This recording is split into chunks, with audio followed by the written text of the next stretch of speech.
Eu não vou falar como senadora eleita. Irmão, dá para acessar? Eu não vou falar como senadora eleita, nem como ex-ministra, eu vou falar como pastora. Eu estou muito feliz de estar aqui nessa noite. Os irmãos não têm ideia como foi importante para a gente vir aqui hoje.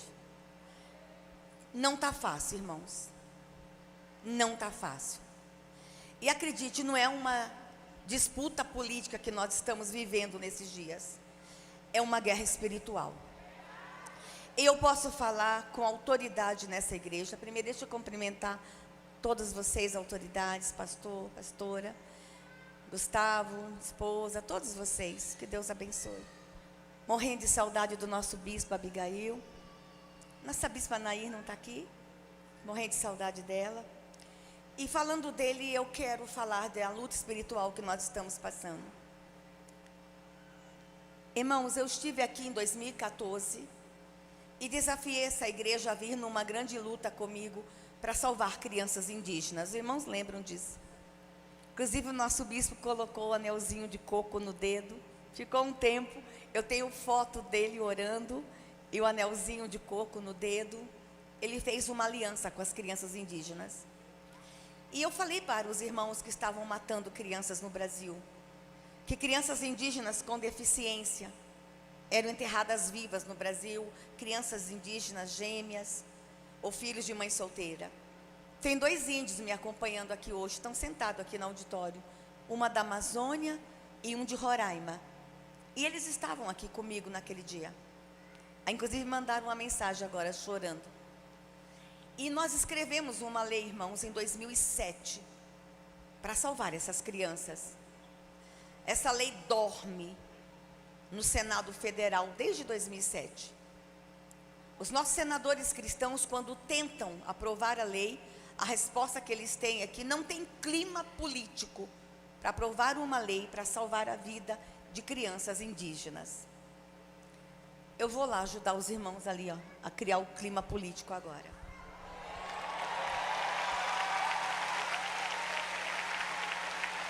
Ainda, crianças indígenas são assassinadas no Brasil em nome de uma cultura. E nós já fizemos tudo, irmãos. O presidente Bolsonaro, quando assumiu, ele disse: por onde nós vamos começar? Eu disse a ele: presidente, vamos começar pelas crianças. E nós começamos, irmãos.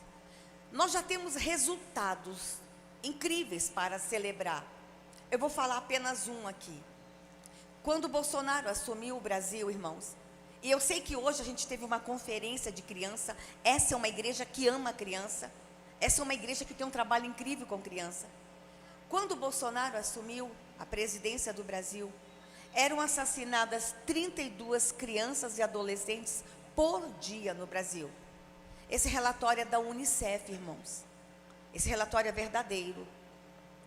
Em 3 anos e meio de trabalho, ontem foi fechado o relatório, o número de crianças e adolescentes assassinados no Brasil, eu vou repetir, irmãos, preste atenção no que eu vou falar. O número de crianças assassinadas no Brasil, em 3 anos e meio do governo Bolsonaro, caiu 53%. Nós tínhamos uma compreensão lá atrás que a violência contra a criança, o assassinato de criança indígena, a violência doméstica, o assassinato de criança em área urbana era sacrifício às potestades. E nós temos essa compreensão. Nós já conseguimos resolver todos os problemas? Não. Mas o inferno está com muita raiva do presidente Bolsonaro. Irmãos, acreditem, nós estamos diante nessa eleição, não é de uma disputa política, é de uma guerra espiritual. Vou encerrar aqui, irmãos. Quando assumi o ministério, eu sempre soube da violência contra a criança, os irmãos conhecem a minha história, mas quando eu abri as gavetas do ministério, eu me apavorei. Estavam sendo escondidos de nós dados oficiais, que não falavam para a igreja. A gente pregava, a gente falava, mas a gente não tinha todos os dados na mão. Por exemplo, irmãos, Desaparece ainda no Brasil entre 9 e 11 mil crianças por ano. Meu Deus, para onde vão essas crianças? Irmãos, e o Bolsonaro, quando assumiu em 2019, ele deu uma ordem para a gente criar o maior programa de busca de crianças desaparecidas. Irmãos, foram 2 anos e meio para construir um protocolo para encontrar as crianças desaparecidas no Brasil. Por que não avança? Com toda a equipe de Bolsonaro se esforçando, porque é espiritual, irmãos. Aonde estão essas crianças? Irmãos, eu fui para a Amazônia e Bolsonaro disse: vamos para a fronteira, vamos fechar a fronteira, vamos atrás delas. Nós fomos para a Ilha do Marajó e descobrimos que crianças saem da Ilha do Marajó. Todo mundo pergunta: por que Bolsonaro está fazendo o maior programa de desenvolvimento regional na Ilha do Marajó? Porque ele tem uma compreensão espiritual que vocês não têm nem ideia. Fomos para a Ilha do Marajó e lá nós descobrimos que nossas crianças estavam sendo traficadas por lá. O Marajó faz fronteira com o mundo, Suriname, Guiânia. Eu vou contar uma coisa para vocês que agora eu posso falar. Nós temos imagens de crianças nossas brasileiras com 4 anos, 3 anos, que quando cruzam as fronteiras sequestradas, os seus dentinhos são arrancados para elas não morderem na hora do sexo oral. Essa nação que a gente ainda tem, irmãos. Nós descobrimos que essas crianças, elas comem comida pastosa para o intestino ficar livre para a hora do sexo anal. Bolsonaro disse: nós vamos atrás de todas elas. E o inferno se levantou contra esse homem. A guerra contra Bolsonaro, que a imprensa levantou, que o Supremo levantou, que o Congresso levantou, acreditem, não é uma guerra política, é uma guerra espiritual. E eu estou falando com a minha igreja, e eu tenho um manto constitucional para me expressar dentro da minha igreja. Tem coisas que eu não posso falar lá fora, mas aqui eu tenho a liberdade constitucional de manifestar a minha fé. Continuei abrindo as gavetas do ministério e descobri, irmãos, o horror. Eu descobri que nos últimos 7 anos no Brasil explodiu o estupro de recém-nascidos. Nós temos imagem lá no ministério, irmãos, de crianças de 8 dias sendo estupradas.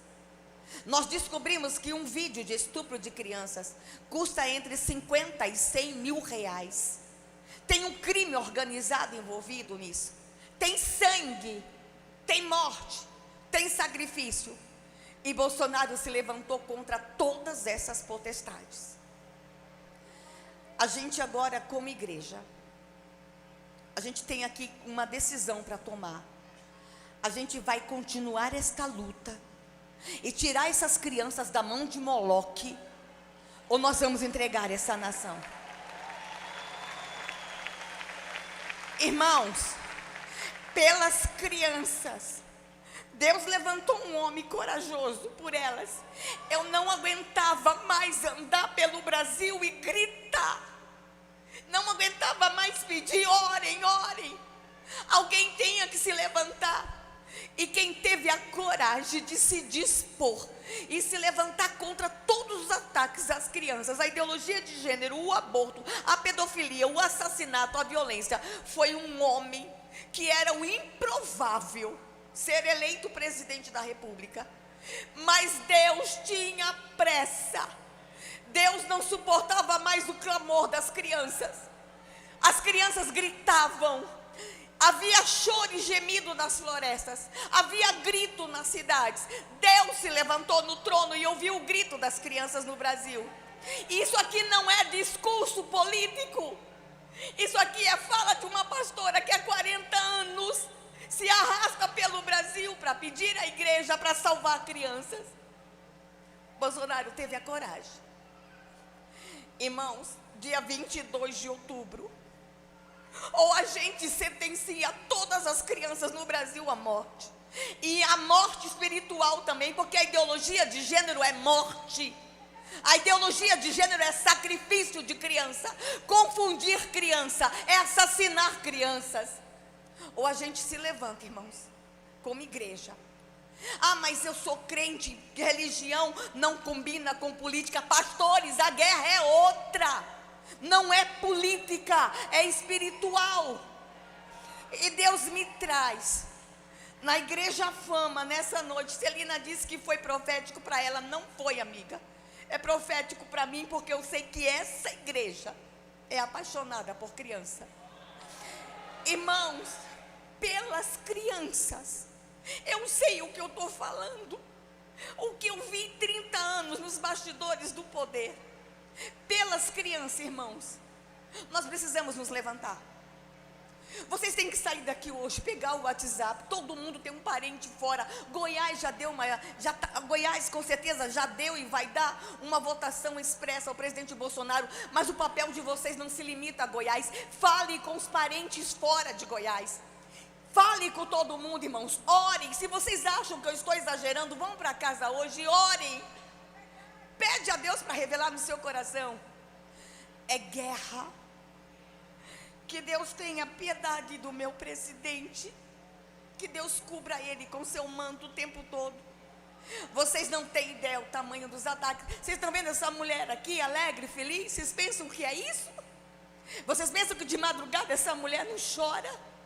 Vocês sabem o tamanho dos ataques? Não são ataques políticos, são ataques espirituais. O inferno odeia esse casal. Que Deus possa, irmãos, nos dar revelação. Eu só vou sair daqui dizendo: Deus, toque no coração dos irmãos. Que Deus nos dê a revelação. E aí, pastor, a Michele não veio sozinha, não. Eu vou vir com Michele e o presidente. E nessa igreja, eu vou olhar para vocês e vou dizer: perdeu o inferno. Perdeu. Que o Senhor Deus abençoe essa igreja.